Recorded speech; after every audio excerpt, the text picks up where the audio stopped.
voy a utilizar fundamentalmente para que me sirva de guía. Yo no sé qué nivel de conocimiento tenéis vosotros sobre lo que es inteligencia artificial. ¿Ha habido ya asignaturas al respecto? Sí. ¿Y qué es inteligencia artificial?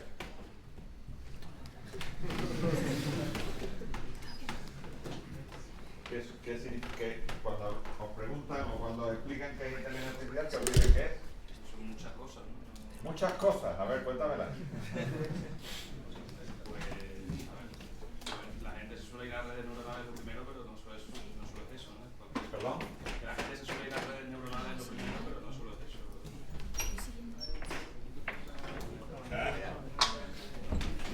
Venga, me has hablado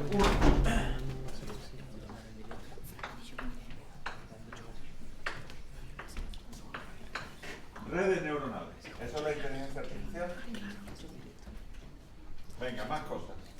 Ya que sirve para poder darle a una máquina la capacidad de detectar patrones y poder resolver problemas. No te estoy escuchando nada. La capacidad que se le puede permitir dar a una máquina para que pueda encontrar patrones o a través de ensayo y error que pueda resolver problemas a partir de eso. Venga, ¿qué más? ¿Alguien tiene algo que añadir a esto?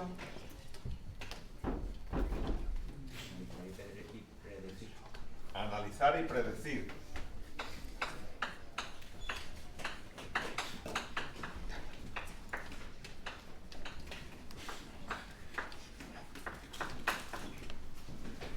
¿Eso es la inteligencia artificial?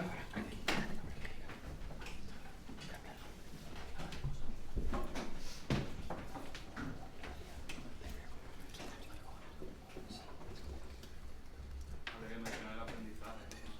Aprendizaje.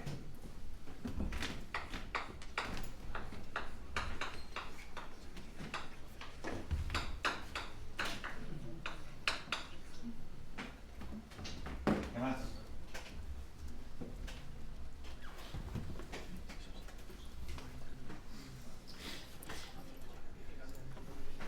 Interpretar una entrada y saber responder. ¿Perdón? Interpretar una entrada y saber responder.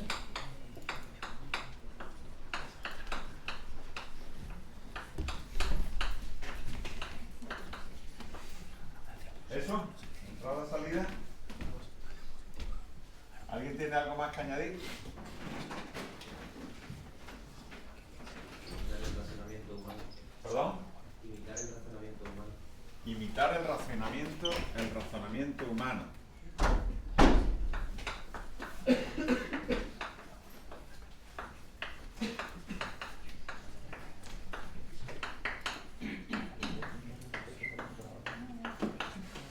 ¿Vale? ¿Qué más?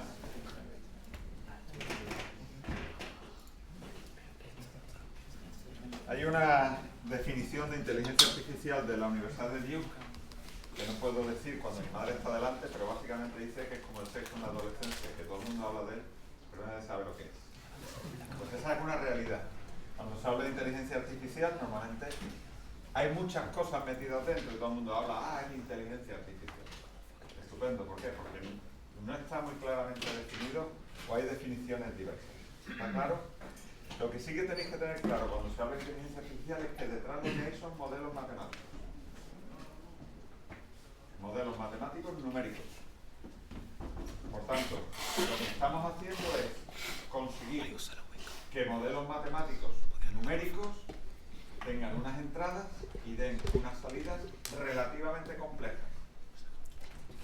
Y además estamos consiguiendo que haya sistemas para que esos algoritmos matemáticos se reajusten de forma periódica o constante. Que eso es lo que se llama reentrenar, aprender, es reajustar algoritmos. Cuando vosotros dabais matemáticas, puedo borrar, ¿verdad? Cuando vosotros dabais matemáticas,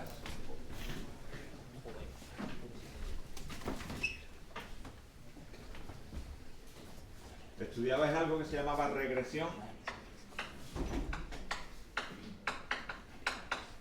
¿O no estudiabais algo que se llamaba regresión? Pregunto. ¿Y en qué consistía? Yo tenía aquí dos ejes una serie de puntos y buscaba una recta. ¿Es correcto? ¿Con qué criterio? Que estuviera lo más próximo posible a todos los puntos. Es decir, Y eso, que es muy bonito decirlo, ¿cómo se manejaba matemáticamente? Mínimos cuadrados. ¿Mínimos cuadrados de qué? De los errores, ¿verdad? ¿Y a qué le llamamos errores? O distancia. Podía ser esta, que esta suma de rectas tuviera la distancia mínima, o podía ser esta,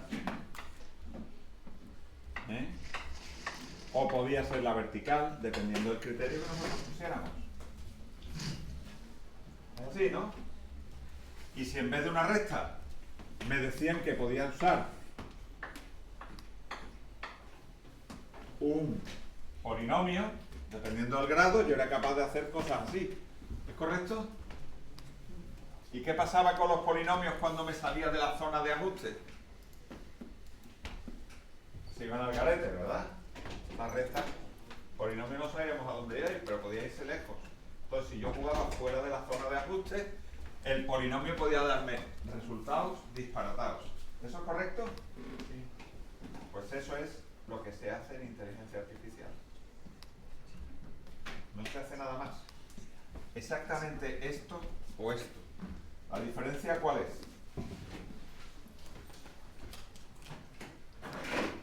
Que tengo más datos y que los polinomios son mucho más complejos.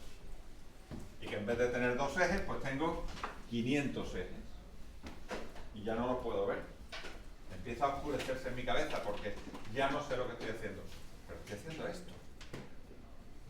Y si esto se mueve, si estos puntos con el tiempo se van cambiando, yo vuelvo a ajustar el polinomio de nuevo. Y eso le llamo aprender. ¿Está claro? Eso es inteligencia artificial. ¿Por qué estoy yo aquí? ¿Por qué estoy aquí? Vosotros me veis ya vejete, calvete, ¿verdad que sí? Y todavía puedo estar hablando de esto. ¿Por qué?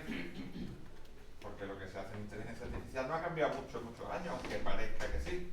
Han cambiado los ordenadores, ha cambiado la velocidad de cálculo, ha cambiado la capacidad de tratamiento de datos. Pero el concepto es muy parecido al que se ha manejado desde siempre. Entonces, lo que se hace es ajustar algoritmos, como se ha hecho muchísimas veces. ¿Está claro? Si yo ajusto algoritmos más complejos, puedo ajustarme mejor a realidades difíciles. ¿Se entiende o no se entiende? Si ajusto algoritmos complejos, cuando yo me salía del punto donde estaba, hace cosas raras. Cuando yo maneje algoritmos de inteligencia artificial, si estoy fuera de la zona de entrenamiento, corro mucho riesgo. ¿Entiende, verdad?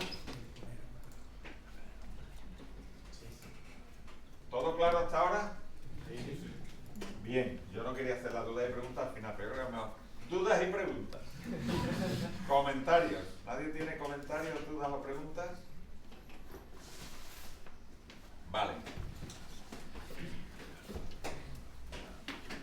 Cuando en los años 90 se intentaba hacer cosas parecidas a lo que ahora se hacen, mucho más simples, ¿qué es lo que pasaba?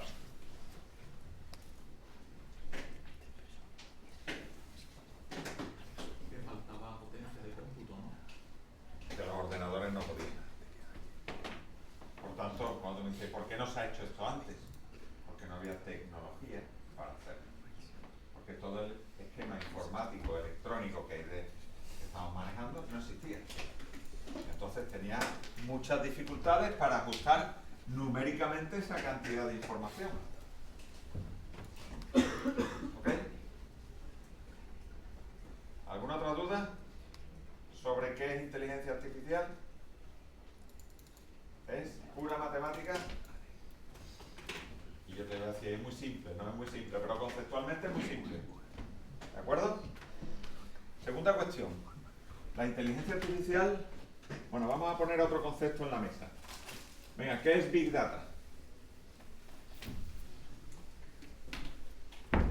El análisis de una base de datos, por ejemplo, para sacar base a eso, tanto sacar las conclusiones como poder realizar incluso predicciones.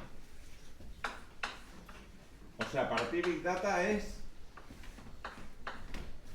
uso y aplicación, ¿eso es lo que me quieres decir? De uso y aplicación no, porque no lleva el estudio. El estudio lleva las conclusiones llevan la aplicación. Ah, o sea, esto, le pego aquí una palabra en medio que se llama estudio.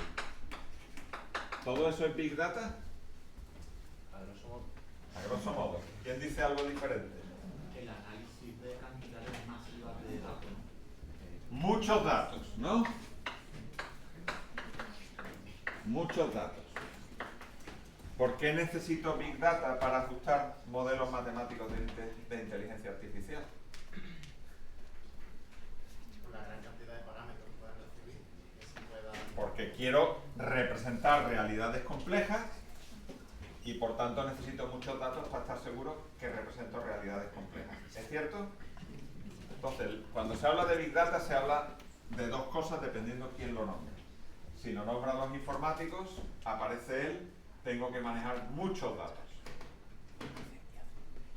¿Está claro? Muchos datos, ¿qué es? Muchos datos es muchos datos.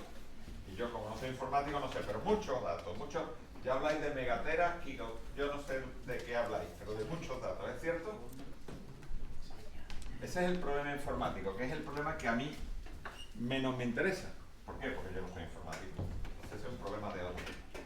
Pero cuando hablamos de inteligencia artificial y Big Data, cuando hablamos de Big Data, lo que pretendemos es que el Big Data sea suficientes datos para representar la realidad. Porque si yo no represento la realidad, no la puedo modelar. Porque no soy capaz de ajustar mi algoritmo. Si yo tengo... Es que me han dicho que apriete cuando escribo, ¿verdad? Si yo tengo todos estos puntos, yo soy capaz de hacer algo así, ¿verdad? Porque tengo los datos para representar la realidad. Pero imaginaros que este dato no lo tengo. Ya la realidad no es la misma realidad. Y cuando yo estoy tratando de que mis entradas, salidas trabajen en esta zona, ¿qué les pasa? Se equivocan. Se equivoca mucho. Y si les digo que, porque esto después hace así, porque el algoritmo no se muere, yo le puedo meter datos y danzar. Y le digo que venga por aquí y el punto de aquí, ¿qué le pasa cuando me salgo de rango? Se equivocan mucho, muchísimo. ¿Está claro? Cuando se habla de Big Data es tengo suficientes datos para representar la realidad. ¿De acuerdo? ¿Dudas y preguntas? Porque ese es el segundo concepto. Primer concepto, algoritmo. Segundo concepto, datos para representar la realidad. ¿Dudas y preguntas? ¿Cómo sabemos cuántos datos son necesarios? No lo sabes. Siempre corres riesgo cuando tú utilices modelos matemáticos numéricos de equivocarte. Si tienes muchos y representas muy bien casi todo, tendrás menos riesgo. Y se puede incluso analizar y tener indicadores sobre el nivel de riesgo que estás corriendo. Pero a priori no lo sabes. Porque cuando hablamos de valores numéricos o de modelos numéricos, nos encontramos con que lo que hacemos es, cuando yo resuelvo ecuaciones analíticas, tengo un resultado. Y ahora veremos por qué. Cuando resuelvo problemas numéricos, tengo resultados. Serán buenos, malos o regulares. Y no lo sé. ¿Está claro? Entonces, cuando trabajéis con todo esto, una de las cosas que aparece es la incertidumbre. Y hay que vivir con la incertidumbre. Parte de la vida. La vida no es perfecta, no es exacta, no está programada, no va a ser siempre como queremos o como esperamos. Entonces aquí tampoco. ¿De acuerdo? A ver que yo me acuerde. Modelos matemáticos, Big Data. Vamos a hablar de soluciones.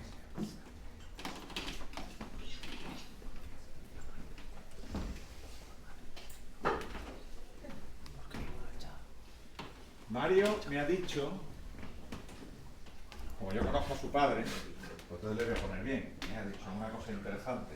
Yo te doy entrada y tú me das una salida. Eso me has dicho, ¿verdad? Dame una entrada, un número. El 7. Venga, yo aquí tengo un algoritmo estupendo. 9 con 2. ¿Ok? Dame otro número. El 6. Perfecto. El 6 me da 8 con 5. Dame el 7 otra vez. El 7. 9 con 8. Conche. ¿Eso está bien o está mal? ¿De qué? De lo que haga el algoritmo. Ese es uno de los temas que tenemos que acostumbrarnos. Que normalmente no vamos a encontrar la solución óptima. Vamos a encontrar una solución razonable. Y dejadme que avance un poco con la presentación. Ahora volveremos aquí, ¿vale?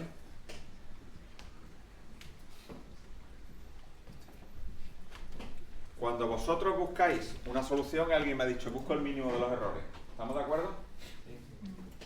Pero si yo, para buscar el mínimo de los errores, tengo que montar modelos matemáticos que busquen el error mínimo. Entonces, ¿qué hago? Lo disparo y me sale este resultado. Y ahora estás aquí. Y digo, venga, dame algo alrededor. Y alrededor me sale este. Y digo, hombre, ya tengo por dónde voy hacia el mínimo, ¿verdad que sí? Y busco alrededor y me da este. Y voy llegando a este mínimo. Pues que resulta que esto es así. Y este no lo he encontrado. No lo he encontrado la primera, a lo mejor la segunda vez que he reeducado el algoritmo he llegado a este. Pero todavía puede haber otro más por aquí. Hay técnicas para tratar de salirse de eso, que es algunos de los disparos los hago lejos. A ver si caigo en otro. Pero yo no puedo garantizar que el resultado que yo consiga, el ajuste que yo consiga, sea el mejor de todos. Sino que voy a tener un resultado o un ajuste suficientemente bueno. Entonces de pronto te encuentras con que 2 y 2 no son 4. Y eso nos pone muy nerviosos. Pues esa es la realidad. Imaginaros esto ya en 3 dimensiones en un sitio complicado. Tienes que encontrar el valle que tenga la mayor profundidad, el mínimo de todos los que hay por ahí. ¿Es fácil o es difícil? ¿Es fácil que me quede en uno que no sea el más bajo? Es fácil, ¿verdad? Por tanto, ¿es fácil que yo no encuentre la mejor solución? Es fácil. ¿Y qué pasa? Si te sirve la que tiene. Si es suficientemente buena, estoy en una situación interesante. ¿Está claro? Por tanto, primer punto, algoritmo matemático. Segundo punto, los datos tienen que representar la realidad. Tercer punto, no tengo soluciones perfectas o difícilmente encuentro la solución perfecta, sobre todo cuando el problema es muy complejo. Vamos a un cuarto tema. ¿Qué tipos de algoritmos se usan en inteligencia artificial? Algoritmo genético, evolutivo. Eso ya es muy complicado para mí. Me estás metiendo en un fregado donde no quiero ir. ¿Qué representas tú? ¿Tú representas caras? Pues tú, espérate, mira, te lo voy a explicar. Mira, yo cojo esto, hago así y se enciende. ¿El que es capaz de leer una cara? Capaz de leer el número. Vale, pero un número que representa una cara, ¿verdad? Bien. Y es capaz de... Se llama patrón, ¿no? Alguien me hablaba antes de patrones en alguna de las definiciones que me ha habéis dado. ¿Es correcto? ¿Alguien ha dicho la palabra patrón antes?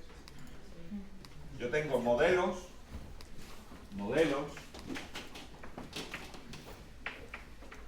que representan patrones.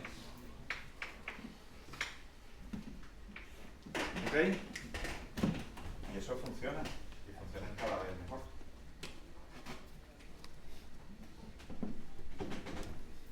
Y después tengo otra cosa que son otro tipo de modelos.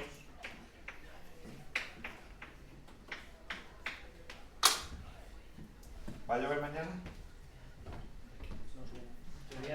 En teoría no, ¿quién lo ha dicho? ¿Tú o alguien más? Tú lo has dicho por ciencia infusa o cómo lo has dicho? No, porque mañana voy al trabajo en bici y lo mira esta tarde. Lo has mirado, espera, que lo has mirado. ¿Y dónde lo has mirado? En la aplicación del tiempo. En la aplicación del tiempo. ¿Y la aplicación del tiempo cómo sabe que mañana no va a llover? Porque hace un modelo estadístico de los datos meteorológicos y en base a cómo... Hace un modelo, vamos a quitarle la palabra estadístico. ¿Hace un modelo? ¿Qué diferencia tiene el modelo del tiempo con el modelo de patrones?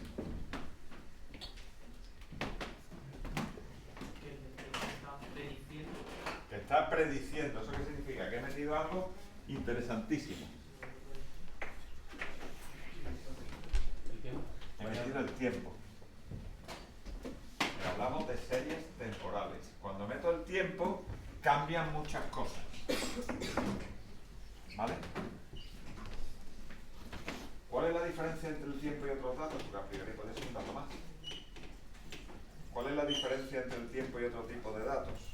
Tenemos una característica de cambio a cualquier dato. Y lo otro también, yo meto tu cara, la tuya y la tuya y todo cambia.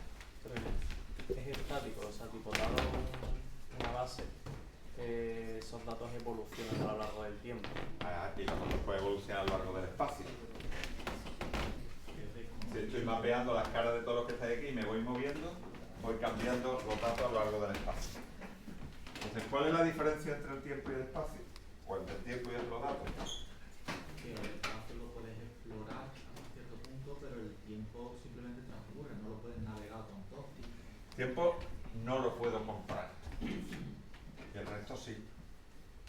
Si yo necesito tener modelos que representen caras, es cuestión de tener bastantes caras, ¿verdad que sí? Y si a mí cada persona que viene a que yo le haga una foto me cuesta $5, por cuestión de poner más dólares en la mesa. Pero si yo tengo que hacer la foto tuya ahora, dentro de un año, dentro de 2, dentro de 10, para ver cómo envejece una persona, eso no lo puedo comprar. ¿Entiendes? ¿Eso qué significa? Que aquí tengo muchas más limitaciones de desarrollo. ¿Está claro? Por tanto, diferencia entre modelos. Modelos que generan patrones y modelos que utilizan el tiempo, series temporales. ¿Cuál es el principal problema? Que el tiempo no lo puedo manejar yo. Y si no tengo los datos, tengo que esperar que transcurra el tiempo. Y si tengo que esperar que transcurra el tiempo, pues tengo un problema. Porque yo necesito soluciones rápidas. ¿Está claro? Pues con eso yo me podría ir, porque ya no tengo mucho más que deciros. Pero bueno, vamos a hablar de algunas cosas si esto funciona.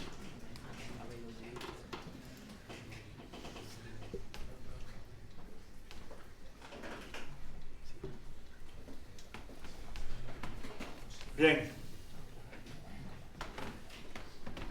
¿Algún pregunta? Ya hemos hablado todo, hemos hablado de conceptos de inteligencia artificial.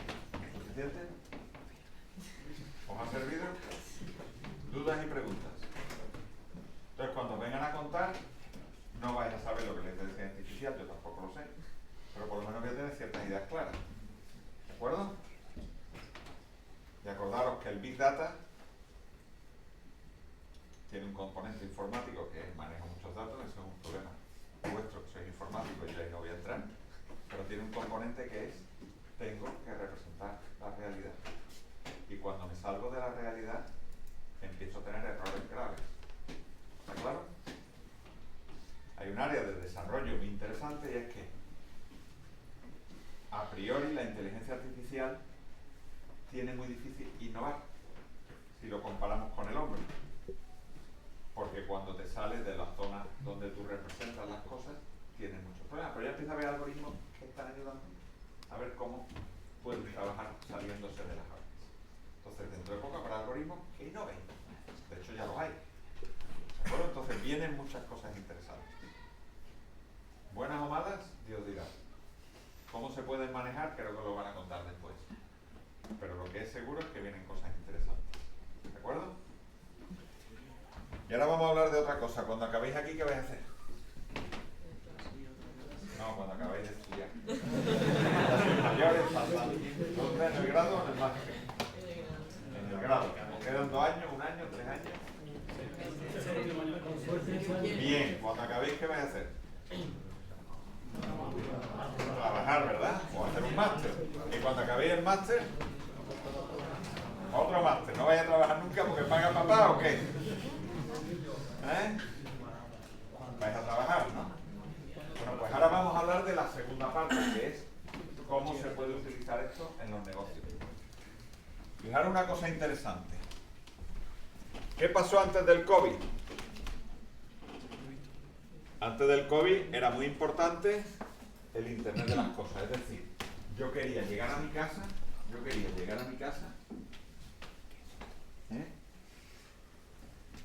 o quería estar aquí y mirar el termómetro de mi casa y que me diga, oye, tu casa está a 22 grados centígrados. Y yo estaba encantado, ¿verdad? De que bien, mi casa está a 22 grados centígrados. ¿Qué más cosas eran interesantes entonces? Era interesante las máquinas. Yo quiero que las máquinas hagan las cosas por mí. Yo tenía la rumba en mi casa y barría y aspiraba. Ya llegaba y estaba la casa limpia y calentita. Ya tenía dos cosas conseguidas. ¿Y qué más cosas eran importantes? Eran importantes el entender cómo cambiaba esto. Es decir, yo quería saber cómo la temperatura había cambiado y a lo mejor hasta por qué. ¿Está claro? ¿Qué pasó después del COVID? Pues lo primero es que lo más importante es que quiero estar conectado y quiero poder trabajar desde mi casa con quien sea, cuando sea y como sea. ¿Vale? Me acaba de cambiar mi criterio una situación que vi. Más cosas. Empezaron a surgir sistemas de inteligencia artificial que hacen cada vez más cosas y más complejas y se dispararon. Los motivos no tengo muy claro por qué, pero fue así. Y tercero, empecé a tener capacidad para trabajar en la nube y almacenar cosas. ¿Por qué? Porque necesito muchos datos para el segundo. ¿Eso qué significa? Que en 2 años todo el esquema económico del área en el que estamos, de lo que estamos hablando va a cambiar. Bueno, pues vosotros vais a salir a trabajar en un mundo que está cambiando continuamente y que cambia muy rápido. Con lo cual vuestra obligación va a ser no dejar de estudiar, porque si no os quedáis fuera del mercado. ¿Vale? Esa es una cosa que tenéis que tener clara desde ya. Más cosas, si esto mueve. ¿Por qué no pasa? Ahora. Fijaros lo que dicen distintas empresas. Empiezan a decir cuánto van o qué porcentaje de retorno van a tener aplicando herramientas de inteligencia artificial. Esto es del año 20, creo, con lo cual habrá cambiado mucho. Pero hay una cosa interesantísima. Desde hace muy pocos años la gente empieza a evaluar cuánto va a ganar utilizando este tipo de herramientas. Para que estas herramientas entren en el mercado, alguien tiene que tomar la decisión de invertir en ellas. Oiga, monte usted en su empresa un sistema que cuente cuántos clientes entran, qué hacen los clientes, cómo lo hacen y que le dé esa información bien ordenada. Eso me cuesta 3.000 euros al mes. No me lo voy a gastar. Y de pronto la gente empieza a evaluar eso y dice, oye, ¿cuánto puedo ganar si me gasto 3.000 euros al mes? Bueno, pues cambiar la mentalidad para que muchas empresas empiecen a valorar esto es algo que ya ha llegado. Cuando las empresas empiezan a evaluar herramientas es que empiezan a pensar en invertir en ellas. Por tanto, el mundo va a ir cambiando porque hay muchos sectores que todavía vosotros estáis en la ola, pero hay muchos sectores que no saben qué significa eso. Y esos sectores van a ir cambiando. ¿De acuerdo? Más cosas. Bueno, estos son inversiones que vienen y listo. Bien, pues sabéis lo que es inteligencia artificial. Sabéis que va a dar dinero. ¿Vale? Y ahora salís de aquí y queréis trabajar. ¿Cómo se utilizan los modelos? Vamos a hablar ya de modelos numéricos y vamos a hablar de vosotros entráis en una empresa que quiere montar modelos de inteligencia artificial. Y lo primero que vamos a hablar son de series temporales. ¿De acuerdo? Vamos a tener modelos que analizan series temporales y te predicen qué va a pasar. ¿Cómo se hace eso? ¿Alguien ha hecho alguna vez algo parecido a eso? ¿Cómo? Sería tomando datos del pasado, Tomando datos del pasado, entrenas tu modelo y lo pruebas para ver si... y lo pruebas. Esa es la base de todo. Y ahora vamos a ir un poquito más lejos. ¿Qué tengo que hacer? Si esto me cambia. Bueno, esto lo voy a pasar.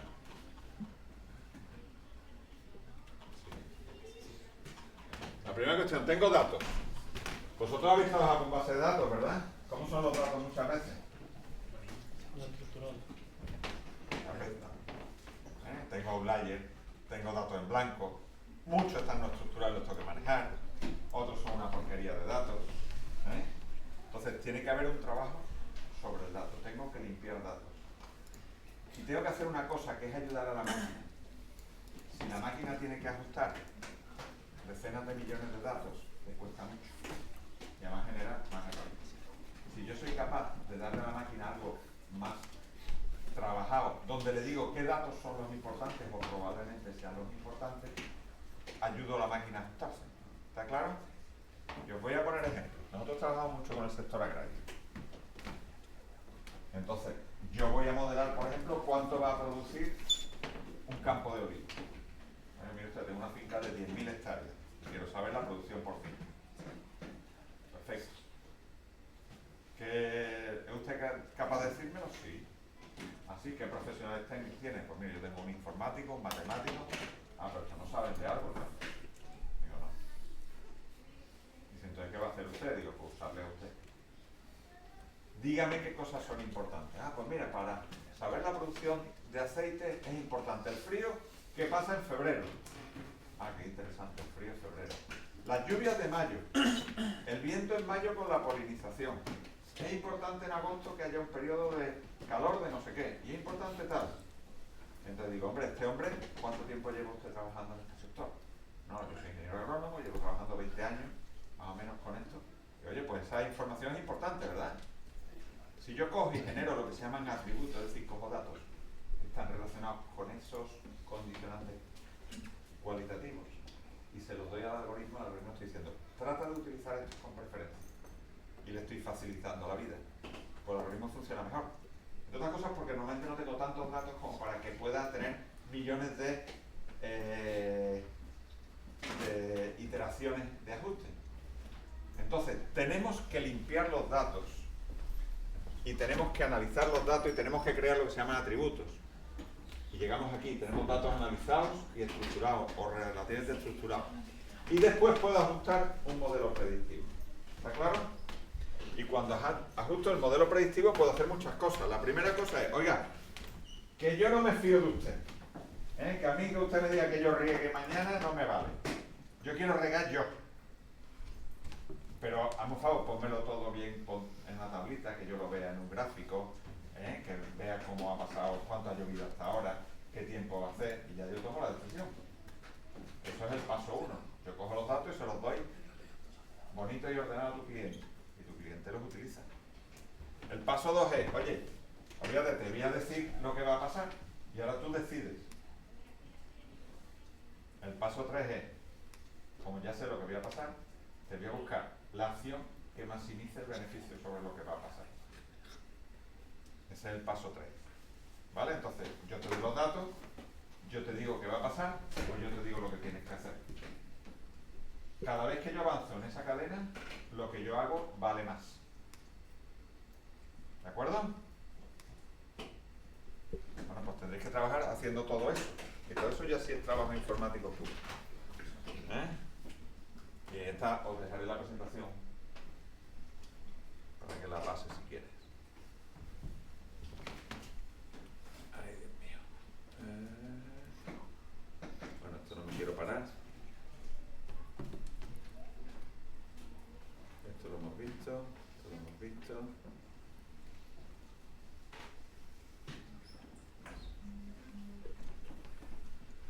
Después, tú me has dicho el error, ¿verdad? Cuando tengo los algoritmos, tengo que analizar si el algoritmo es bueno o malo. ¿Cómo lo hago? Con una porción de los datos que no he utilizado. Eso se llama backtesting, ¿vale? el que esa porción de los datos yo no he utilizado no es tan sencillo. Porque tú me dices, oye, perfecto, estos son todos tus datos. Y este es el tiempo, ¿eh? ¿Qué es lo que coges? Ah, no, yo voy a coger este pedazo. Oiga, que toda esta zona está afectada uno por otro. Entonces, ¿cómo eres capaz de conseguir que lo que hay aquí no esté ligado a lo que hay fuera? Eso tiene su problema. Pero la fórmula para saber si funciona o no es por prueba y error, que a mí me pone de mal humor. Porque yo estoy acostumbrado, porque soy en otra época, que 2 y 2 son 4. Pero hay que vivir en un mundo donde 2 y 2 no son 4. ¿Está claro?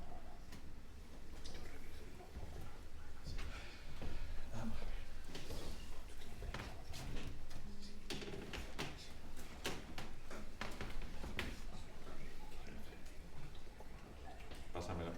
¿Pasa otra vez? ¿Pasa?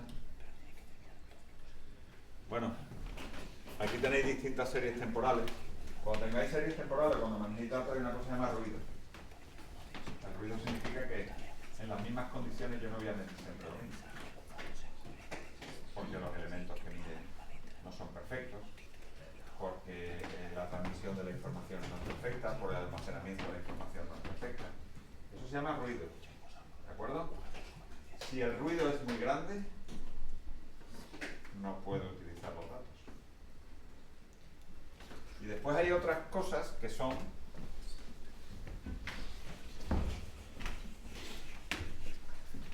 esta serie. ¿La veis razonable? No lo sé, pero hay herramientas matemáticas que me permiten, y a lo mejor descompongo esta serie en esto, esto y un ruido. Utilizar herramientas matemáticas para descomponer series temporales ayuda de nuevo, porque me facilita la labor de modelarla. ¿Está claro? Por tanto, combinar el conocimiento matemático con el conocimiento informático es otra cosa que da mucho valor. Aquellos que tienen la capacidad de entender los porqués y los cómo son las personas que en el mercado tienen más valor, y hay muy pocos. Yo conozco mucha gente que le gusta programar, pero no piensan que están programando, o qué es lo que hay detrás de lo que están programando. Y hay mucha gente que entiende la matemática, pero no programa. Cuando tú consigues gente que entiende todo, eso en el mercado tiene mucho valor. ¿Está claro? Por tanto, no os olvidéis nunca de los conceptos que hay detrás de lo que estudiéis. Más cosas. Como os he dicho, si hablamos de análisis predictivo, pues yo puedo llegar a tener modelos predictivos y yo tomar la decisión de qué voy a hacer. ¿Está claro? Puedo saber por qué ha pasado y por qué ha pasado. Este es el valor 1 del análisis. Tengo la capacidad de saber por qué y qué ha pasado. Muchas veces saber qué ha pasado, saber por qué han pasado las cosas no es nada sencillo. Por tanto, si yo sé eso, ya estoy dando mucho valor a mi cliente o al usuario. Puedo saber qué está pasando ahora. Oye, que yo puedo saber lo que ha pasado, pero tener capacidad para saberlo justo ahora, en el momento en que está pasando, es importante. Y puedo saber qué va a pasar. Y con todo eso yo puedo ir tomando decisiones mejores que si no lo supiera. ¿Eso está claro? Porque el valor está en la decisión, no está en saber. Yo sé mucho, me quedo en mi casa sentado, no genero valor. Entonces, el conocimiento, cuando hablamos de negocios, existe para tomar decisiones. Si tengo más conocimiento, tendré más posibilidades de tomar mejores decisiones. Y si tomo mejores decisiones, generaré más valor. ¿Está claro hasta ahí, no? Y ahora puedo hacer algo más. Y es decir, oye, en vez de que yo decida qué hago, lo decide la máquina. Y paso a lo que se llama analítica prescriptiva. Es la máquina la que lo va a decir. Incluso a lo mejor, si le doy la capacidad, tiene la capacidad para hacerlo sin preguntar. Se puede decir, oiga, haga usted. Usted lo hace o simplemente lo hace, abre usted. Abre la válvula, pues la abre. ¿Está claro? Cuanto más avances hacia aquí, más capacidad tiene de dar valor. Y esto no tiene ya nada. Bien, vamos a contaros cosas que se hacen en el sector agrario. Bueno, la primera cuestión es, tú aportas valor solo si resuelves un problema o mejoras una situación. Entonces, cuando vosotros vayáis a dar un servicio nuevo o aplicar una herramienta nueva, tenéis que ser mucho, no mejor, sino mucho mejor que lo que hay sin vosotros. Primero, porque vosotros costáis dinero, y segundo, porque vosotros representáis un riesgo. Si alguien hace un cambio, asume un riesgo. Nadie asume riesgo si no tiene un gran valor detrás. Por tanto, tenéis que ser mucho mejores, no un poquito mejores que lo que hay ahora. ¿Está claro? Bueno, pues en el sector agrario hay un tema que viene y es que cada vez somos más. Y cuando somos más, comemos más, ¿verdad? Cada vez somos más ricos. Y ahí sí que cada uno de nosotros come más. Y además cada vez somos más urbanitas, lo cual significa que cada vez comemos menos cosas. Y siempre lo mismo. Y quiero comer naranja cuando no hay naranja. Y sandías en enero. ¿Está claro? Y eso le genera un problema al sector, porque tiene que producir lo que no produce. Y lo tiene que producir cuando quiere su consumidor. Porque si no produce cuando quiere su consumidor, no gana dinero. ¿De acuerdo? Entonces, ¿qué están haciendo muchas de las mejoras tecnológicas en el sector agrario? Producir antes. Producir después. Desarrollar variedades que son capaces de adelantarse al mercado. ¿Está claro? Y si tú supieras cuándo el mercado va a consumir y tuvieras las variedades, podrías tener la oportunidad de decidir eso. Imaginaros que en Alemania solo se come sandía cuando hace calor. Si tú supieras en mayo cuándo va a hacer calor en julio o en junio, o lo sabes en abril, eres capaz de plantar lo que tú quieres para que esté listo en el momento en que van a consumir en Alemania. Oye, si yo fuera capaz de darle eso, tendría un valor grande, ¿verdad? Pero son cosas que ya se hacen, para que lo tengáis en la mesa. Por tanto, hay un problema y un reto, y es que tenemos que producir más y tenemos que producir de forma sostenible. ¿De acuerdo? Hay oportunidades para producir más y mejor, y hay otro sitio donde hay muchas oportunidades, que es cuánta más comida se tire. ¿Cuánta comida queréis que se tire? Tenéis datos, pero de muchas cosas casi la mitad de lo que se produce. Si vosotros mejorarais la cadena de suministro, y eso incluye desde el productor hasta el consumidor, ¿cuánto dejaríais de tirar? Porque esa es comida gratis. Esa se pierde. Bueno, pues hay muchísimas aplicaciones tratando de mejorar cadenas de suministro, tratando de que el consumidor y el productor sepan lo que quieren, tratando de que todo el proceso de transporte sea adecuado. Si tú te equivocas en lo que va a consumir alguien, resulta que tú estás mandando producto y ese producto se queda en el almacén. Por tanto, el que consume y el que produce tienen que ver lo que hay en medio, porque si no, no pueden aprovechar todas estas oportunidades. Bueno, pues hay algoritmos que ayudan a resolver eso. ¿De acuerdo?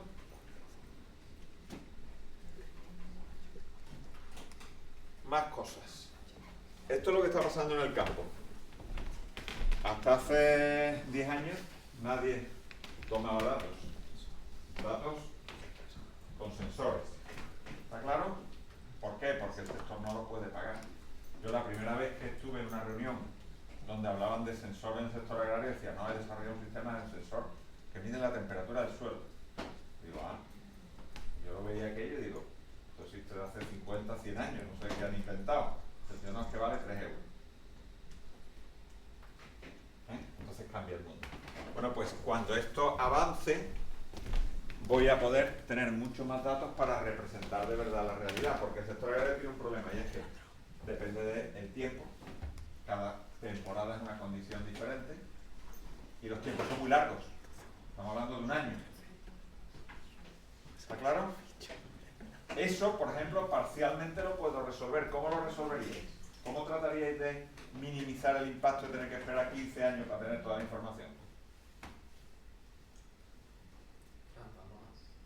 Plantando más, pero repito. Recreando las condiciones. ¿El que has dicho? Recreando las condiciones. Recreando las condiciones. ¿Y eso cómo se hace? Por ejemplo, yéndome a otro lado, ¿verdad? Sí. En el mundo hay muchos sitios donde cambian las condiciones. Y puedo estar el mismo año teniendo datos de muchos sitios distintos. Eso ayuda, por ejemplo. ¿Vale? Entonces, vamos a tener cada vez más datos y cada vez datos que nos van a ayudar a utilizarlo mejor. Más cosas importantes. Miraros, esta es una imagen de distintas empresas que están dando servicio al sector agrario en digitalización, modelado, automatización, robots, de todo este tipo de cosas. Y vamos a volver aquí, pero esto es... A ver. Bueno, estos son... Estos son todas las mejores empresas que había en el año 2019 en este sector, en este campo, ¿vale? No me interesa que las miréis, simplemente que veáis esto.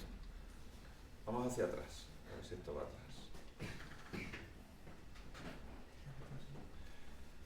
Ahora nos vamos a poner la piel del agricultor. Tú eres el dueño de esa granja, ¿qué haces? Te pega un tiro, ¿verdad? Tengo que comprarle el sensor a este, el cable a este, la válvula al otro, el tubo a este, el ordenador de allí, el software al otro.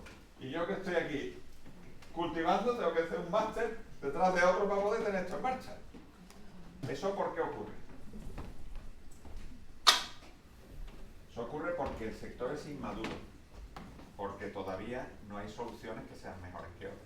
Porque ¿qué pasa en otros sectores? Que alguien viene y te da una solución completa, un paquete completo. ¿Está claro? Bueno, pues eso es una fuente de oportunidades también. Pero obviamente para el sector significa que todavía no tiene soluciones bien desarrolladas y soluciones que funcionen. Eso lo veréis esto es un ejemplo, pero lo veréis en muchos sectores. Los sectores que no tienen soluciones únicas es porque no son suficientemente maduros como para tener alguien que te lo dé completo. Cuando yo era joven, y vosotros cuando sois informáticos lo haréis, yo me acuerdo que comprábamos los ordenadores por piezas y los montábamos porque este era mejor, no sé qué, este era más barato, este tal. A mí ahora no me acuerdo, era como un ordenador y viene el paquetito cerrado y vamos, no lo abro ni loco. ¿Por qué? Porque se ha evolucionado mucho. Bueno, pues aquí toda esa evolución todavía hace falta. Y hay muchos sectores donde esa evolución tiene que llegar. Aquí tenéis un poco cosas que se están haciendo, análisis de imagen satélite, análisis de información del terreno, con imágenes, análisis de suelo, datos de qué estoy haciendo con robots que me dicen qué está haciendo, y después tengo Predictive Analytics que te permite tomar decisiones. Bueno, pues eso en el campo ya funciona, ¿vale? Aquí tenéis el valor que se genera, cuanto más capacidad tengáis de tomar decisiones óptimas, más valor le dais a vuestro cliente. Y bueno, pues ejemplos que se manejan. Ya se le da servicio al agricultor para decirle cuándo tiene que regar, cuánto tiene que regar, cuándo tiene que abonar, cuánto tiene que abonar. Se le dice cuándo va a estar el producto listo para recoger, con lo cual él prepara su logística con mucha antelación. Y eso le permite ser mucho más eficiente, negociar sus costes, todo es mejor. ¿Vale? Puedo gestionar los stocks, sé cómo está el mercado, soy capaz de plantar en determinadas fechas porque entiendo que en estos momentos es cuando va a haber más demanda en el mercado.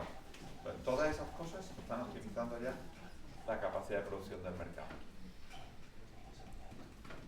A ver si esto...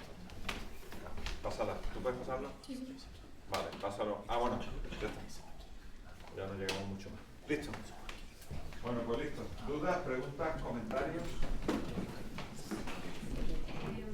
Actualmente hay un problema importante con respecto al modelo de machine learning, con respecto a la aplicabilidad de las predicciones y de las soluciones que ofrece. Me preguntaba si en este campo de la tecnología y todo esto... ¿Por qué hay un problema importante? Porque hay muchas inteligencias artificiales que predicen cosas y no te explican el porqué. Ah, perfecto. Nadie te lo va a explicar. Claro. Porque nadie lo sabe. Porque nadie lo sabe. O lo estoy aproximando de alguna manera. Hombre, tú puedes tener herramientas analíticas que te ayudan a entender algo. Y puedes empezar a tener incluso información de qué cosas son las que más impactan. Cuando el sistema es sencillo. Cuando el tema es complejo, olvídate. Pero es que nadie lo sabe.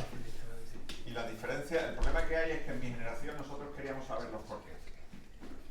Pero cada vez más la gente no quiere saber el porqué. Yo cojo Google, le digo dónde quiero ir y yo no me planteo si Google me está diciendo que vaya por el camino correcto o no. Voy. ¿Cómo lo hace y los porqués? No lo sé. Entonces nos estamos acostumbrando a no saber los porqués.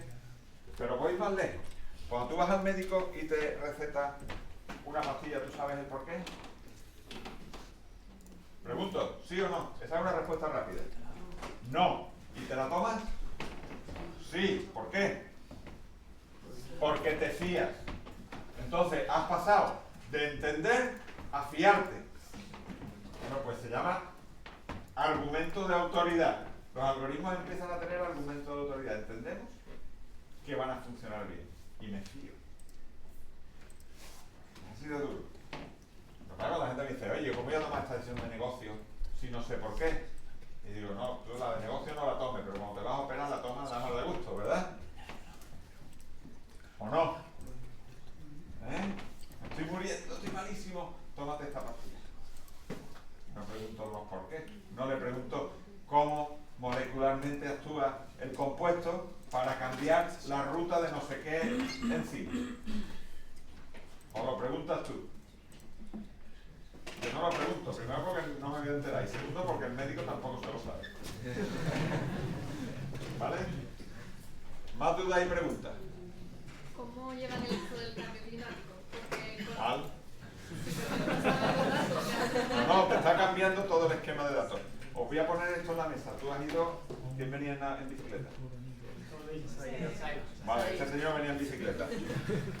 ¿Cuántas veces se está equivocando los modelos de clima en relación a que va a llover? Durante este año pasado, muchos años, ¿va a llover? No llueve. ¿Va a llover? No llueve. Porque le están cambiando los modelos. Al sector agrícola les pasa lo mismo. ¿De acuerdo? También hay oportunidades. Tenemos clientes que nos piden dónde comprar tierras para hacer lo mismo que hacen ahora. Pero es cierto, tienes un problema y es que los datos que tú manejas van cambiando. Mira, hay una cosa que se llama...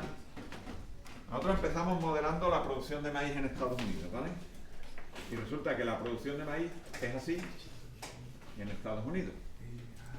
Esto no lo ves, esto te lo he pintado yo. Esto es lo que nosotros llamamos factor tecnológico. La tecnología ha mejorado tanto que en las mismas condiciones produce más. Bueno, pues tienes que ser capaz de desagregar muchas veces impactos en tus modelos para decirle, oye, modélame solamente. Si yo esto lo hago, esta es la realidad. Esto es una suma de esto más esto. Modélame esto, que ya le sumo yo esto. ¿Lo ves? Si el cambio climático me está haciendo algo parecido a esto. Entonces yo puedo ser capaz matemáticamente de sacar parte del problema que me genera el cambio climático. Pero obviamente desde el punto de vista de modelado es peor, porque se están cambiando las condiciones de entrada. ¿De acuerdo? Más dudas. Igual que a las empresas que utilizan este tipo de herramientas para gestionar a sus clientes, como la edad media de los clientes en el mundo va cambiando, o por lo menos en Europa, porque vamos envejeciendo, pues resulta que también tienen, lo va más lento, pero tienen un proceso donde eso les va a impactar en sus modelos y tienen que ir cambiándolos continuamente. Tienen más capacidad de reentrenar los modelos. ¿Está claro? Y si por ejemplo le ha dado una predicción de que en septiembre tiene que plantar, porque Y me equivoco. y resulta que hay una ola de calor en septiembre, porque ha venido y no se había previsto. Pues tenemos un problema, mi cliente y yo los dos. ¿Qué hacen? No hacen caso de lo que han puesto, lo Hombre, reorganizan. si ellos pueden tomar la decisión, no hacen caso. Claro. ¿Vale? Pero si te pasa justo después de haber plantado, entonces tienes un problema. ¿Está claro? Sí. Pero ¿y si lo haces sin eso? Imagínate tú eres un ingeniero agrónomo y tú tomas la decisión de plantar hoy y mañana viene una ola de calor y te mata todo lo que has plantado, ¿qué pasa? Entonces la pregunta yo, que es, como dueño del terreno, diría, ¿cuándo me equivoco más? ¿Con esto o sin esto? Porque equivocarte siempre tienes el riesgo de equivocarte. ¿Vale? ¿Más preguntas? Ya no hay más preguntas. Muy bien. Oye, muchas gracias.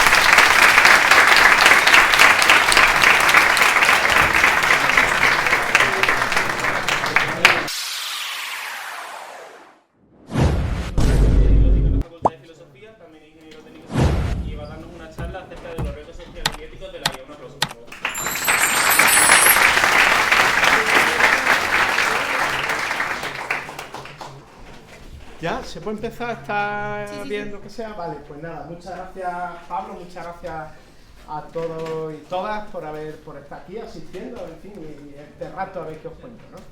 Y por la organización, que desde luego Pablo y se ve que todo detrás han estado súper pendientes de coordinar todo, mandando mensajes con todo tipo de detalles, así que bueno, pues es de agradecer, ¿no? Pues, como ha comentado Pablo, yo pues trabajo en la Facultad de Filosofía, doy clases de cuestiones de lógica, también de filosofía de la mente, y estoy acostumbrado en clase a hablar a veces de inteligencia artificial a gente de filosofía. Hablar de filosofía a gente de informática, pues no es algo que haga tan habitualmente. Pero bueno, en primer lugar tenía aquí un poco pues como una pregunta de qué tendrá que ver esto de la filosofía y la inteligencia artificial, porque para muchas personas no tiene absolutamente nada que ver, pero por lo menos muchas personas de las que están por allí por filosofía, ¿no? Porque hay también como una cierta rechazo de todas las cuestiones técnicas, tecnológicas. Bueno, si tenéis conocidos que estudian cuestiones de humanidades, pues sabéis quizás a lo que me refiero, ¿no? Entonces, ¿qué puede aportar la filosofía a la inteligencia artificial? O reflexionar sobre la inteligencia artificial y al revés, ¿no? Bueno, después está ahí lo de la Wikipedia, por poner unos cuantos tópicos de las cosas que nos vienen a la cabeza cuando pensamos en filosofía, ¿no? O sea, en las cosas que piensan sobre la esencia, las propiedades, sobre el ser humano, el universo, no sé qué, bueno, y qué tendrá aquello que ver con las cuestiones de inteligencia artificial, ¿no? Bueno, pues parece que es un tópico, ¿no? Hablar de Alan Turing y de las cuestiones sobre el tipo, digamos, de conocimiento o el tipo de inteligencia o el tipo de pensamiento que pueda tener una máquina, ¿eh? Como sabéis, pues Turing, aparte de que lo conocemos muy bien por los fundamentos de las ciencias de la computación, las máquinas de Turing, la computabilidad, lo incomputable, tal, todas estas cosas, pues fue quizás de las primeras personas que se preguntan sobre si una máquina puede demostrar capacidades de pensamiento. De hecho, pues conocemos con el nombre de test de Turing, lo que Turing en 1950, en una revista de filosofía, o sea, aquí vemos ya cierta relación, ¿verdad?, entre cuestiones de inteligencia artificial y filosofía, plantea como el juego de la imitación. Supongo que conocéis de sobra la idea de que, bueno, decimos que una máquina supera el test de Turing o supera el juego de la imitación cuando logra engañar a las personas con una tasa más o menos de engaño semejante al engaño que nosotros nos podemos engañar entre nosotros, ¿no? Él hace ahí una cosa que quizá hoy día pues podríamos poner ciertas objeciones sobre si es un hombre o una mujer quien está hablando contigo y tal, y dice, bueno, pues si las máquinas logran engañar en una proporción similar a la que una persona puede engañar a otro, pues diríamos la máquina pues. Bueno, una cosa interesante mostrar aquí, que desde el punto de vista, digamos, de la filosofía, Turing está haciendo un planteamiento que nosotros podríamos llamar conductista. ¿Qué significa eso? Bueno, pues tiene que ver con la idea que había por entonces en la psicología. Si conocéis un poco de historia de la psicología, pues el conductismo es una corriente dentro de la psicología, una corriente que tiene ya 100 años y que estuvo muy en boga, pues, primeras décadas del siglo XX, donde lo único que importa es, digamos, pues eso, imitar una cierta conducta, simular. O sea, la idea de que la máquina, vamos a decir que es inteligente, vamos a decir que piensa cuando simula las cosas que hacemos las personas. Pero en ningún momento se está planteando Turing si la manera en que la máquina lo hace es la misma en la que lo hacemos nosotros. O sea, un poco la idea es, nos da el pego, pues puede darnos el pego, pero la máquina realmente está pensando, eso se plantea después, ¿no? Y os pongo aquí otro filósofo, también matemático, también lógico, también dedicado a cuestiones de computación, que fue Hilary Putnam, ¿no? Este hombre sí que tiene una influencia muy grande, tanto en la filosofía como en la inteligencia artificial. De hecho, es quien propone, y en el ámbito de la filosofía, quien propone, digamos, las tesis donde durante bastantes décadas, 20, 30 años, se apoyaron muchos de los desarrollos de inteligencia artificial. A él se le debe la idea de comparar la relación que hay entre nuestra mente y nuestro cerebro, y cuando en filosofía hablamos de mente estamos queriendo hablar de los procesos mentales, el pensamiento, la cognición, el conocimiento y demás, y cuando hablamos de cerebro hablamos de un órgano biológico que tenemos aquí dentro del cráneo, ¿no? Bueno, pues él propone que la relación que hay entre la mente, nuestras capacidades mentales de razonamiento, pensamiento y demás, y el cerebro es la misma, dice exactamente la misma que hay entre el software y el hardware de una computadora. O sea, para él y para quienes siguieron sus tesis, que también pasaron de moda en la filosofía, bueno, ahora luego hablaremos de otras cuestiones, ¿no? Pero para él y para quienes defendían esas tesis, una máquina que tuviera el software adecuado, tenía mente, pensaba, tenía estados mentales exactamente igual que nosotros. Es la idea de lo que se llama en filosofía, bueno, y seguramente lo conozcáis también así, como inteligencia artificial fuerte, o sea, la de la ciencia ficción y de las películas, ¿no? Esa es una distinción de un filósofo del que vamos a hablar luego, ¿no? Entre inteligencia artificial débil, que bueno, pues hace cosas que funcionen y que nos sirvan pues para ayudarnos, ¿no? Y inteligencia artificial fuerte, que es pensar que tenemos una máquina que piensa, que razona, que procesa información, pero exactamente igual que nosotros. Que podemos decir que tiene mente exactamente igual que la tenemos nosotros. En 1960 este hombre propuso eso, una máquina puede tener mente exactamente igual que nosotros. Entonces ahí está, claro, la diferencia de Turing, que os decía, simplemente era la idea únicamente de imitar, dar el pego, pues podemos hacer una máquina que nos da el pego, pues supera el test de Turing, ¿no? Pero aquí hay algo más profundo, sigue los mismos procesos funcionales, por eso se llama funcionalismo, digamos, sigue como el mismo programa. La idea de esta gente es, nuestra mente funciona porque tenemos un programa de inteligencia, un programa de memoria, un programa de tal. Si encontramos ese programa, lo podemos poner en cualquier hardware, y entonces funcionará exactamente igual que nos funciona a nosotros. Y eso sirvió, como os pongo aquí, de desarrollo de ciencias cognitivas durante, pues a partir de los años 60, 70, 80, estuvo bastante, digamos, en auge dentro de la filosofía y de la inteligencia artificial. Aquí os pongo ejemplos de esa interacción entre filosofía e inteligencia artificial. Este es un filósofo, Bradman, que propone lo que se convirtió, pues ya, pues supongo que no se programan agentes inteligentes de esta manera, o no fundamentalmente, pero esto fue una arquitectura muy popular de agentes inteligentes, basada en la idea de creencia, deseo e intenciones.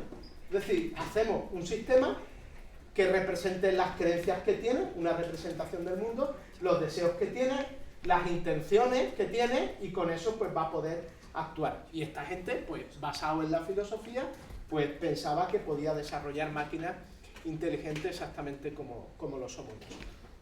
Bueno, ¿dónde empiezan los problemas? Porque luego voy a hablar de concepciones un poco más contemporáneas de la mente, de la conciencia y de retos que suponen para la inteligencia artificial. Bueno, pues os decía que durante los años 60, 70, 80, esas ideas que veíamos antes del funcionalismo, pues fueron como dominantes en el ámbito de la filosofía, de la psicología, de la ciencia de la inteligencia artificial. O sea, ahí hay durante una serie de años como mucha interacción entre un montón de campos en torno a lo que se llamó ciencias cognitivas. O sea, gente que juntaban filósofos en los laboratorios de informática, a lingüistas, a tal, pensando que colaborando todos ellos podían llevar adelante estos proyectos, ¿no?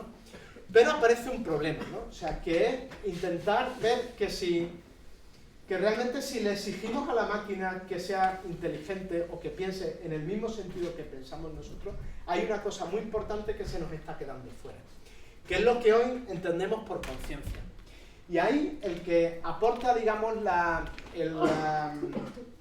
pues un poco las claves filosóficas de aquello, o uno de ellos, es este filósofo John Searle, que tiene ya más de 90 años, y sigue dando conferencias y escribiendo y demás, con lo que se conoce como el experimento mental de la habitación china.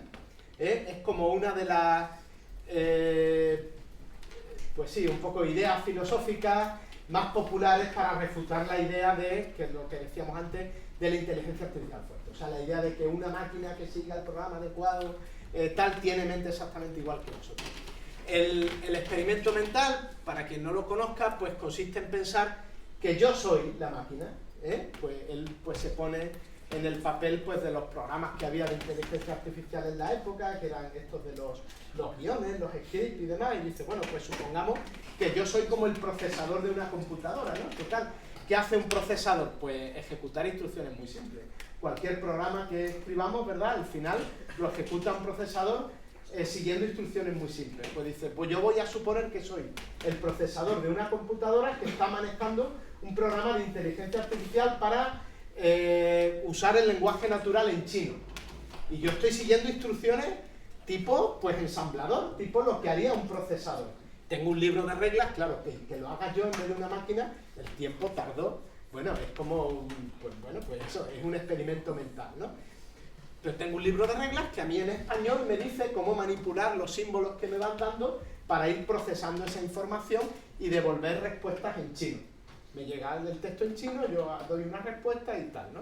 Dice, bueno, pues yo lo puedo hacer muy bien, pero ¿cuál es la clave? O sea, la clave es que sigo sin entender el chino. O sea, yo puedo ejecutar un programa, de hecho, pues seguramente nos podrían dar un código en ensamblador o lo que sea, no decirnos lo que hace, y somos capaces quizás de seguir los pasos que hay ahí, pero no sabemos qué es lo que estamos haciendo, ¿no? Por tanto, hay algo más en la mente que no se reduce a estados funcionales. Hay algo más en nuestro conocimiento que no es simplemente seguir reglas, ¿no? Él distingue entre sintaxis y semántica, dice sintaxis es ejecutar reglas, lo hace una computadora mucho más rápido que nosotros, pero lo puedes hacer sin enterarte de nada, ¿no? Y la semántica es lo que nosotros podríamos llamar directamente conciencia.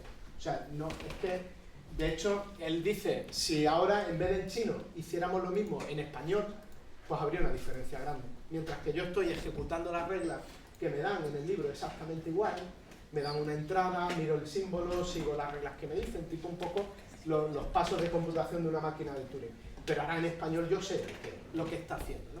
Bueno, pues esa es la idea de meter aquí, dentro de la filosofía y dentro de la reflexión filosófica sobre la inteligencia artificial, meter el tema de la conciencia. Bueno, tengo ahí un texto muy largo que no voy a leer, pero básicamente por decir que por conciencia entendemos experimentar, sentir algo. O sea, yo estoy aquí, no simplemente estoy hablando como un papagayo, sino que siento, ¿no? Un poquito de calor, ¿no? Un poco de nervios también, un poco de yo qué sé, pues esas cosas, ¿no? Aquí habla la experiencia visual.